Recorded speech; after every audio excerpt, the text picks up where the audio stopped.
Demi menyukseskan Pilkada serentak 2024 yang kondusif dan aman terkendali, Kapolres Pelabuhan Makassar AKBP Restu Wijayanto bersama personelnya menggunakan pendekatan kepada warga dengan cara unik, dengan semangat dan senyum ramah. Polisi menyapa warga sambil mengajak berpartisipasi dalam pilkada melalui papan bicara yang bertuliskan pesan-pesan penting, seperti, "Ayo ke TPS tanggal 27 November, jangan lupa coblos, jangan sebar hoaks, dan tolak politik uang." AKBP Restu Wijayanto bersama personelnya berjalan kaki menyusuri lorong-lorong hingga pasar-pasar tradisional di wilayah hukum Polres Pelabuhan Makassar. Langkah Kapolres Pelabuhan Makassar ini diharapkan mampu menyukseskan pilkada serentak dengan tingkat partisipasi masyarakat yang lebih tinggi.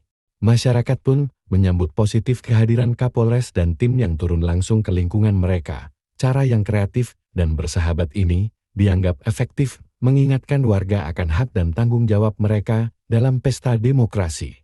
Menurut Kapolres Pelabuhan Makassar, AKBP Restu Wijayanto, kegiatan ini bukan hanya bertujuan untuk meningkatkan kesadaran dan partisipasi warga, tetapi juga untuk menjaga kesehatan personel Polres Pelabuhan Makassar. Menurut Kapolres, dengan berjalan kaki dan berinteraksi langsung dengan masyarakat, pihaknya ingin mendekatkan diri dan mengedukasi warga tentang pentingnya memilih dengan bijak.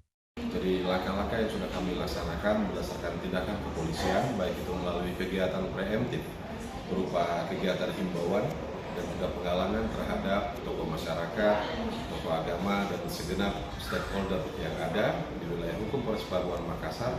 Kami juga melaksanakan kegiatan preventif dalam hal ini kegiatan patroli, baik itu patroli jalan kaki, patroli dengan kendaraan bermotor, maupun kegiatan yang sifatnya represif yang tentunya kami koordinasikan selalu dengan pihak Bawaslu untuk penegakan hukum terkait pelanggaran tindak pidana pilkada.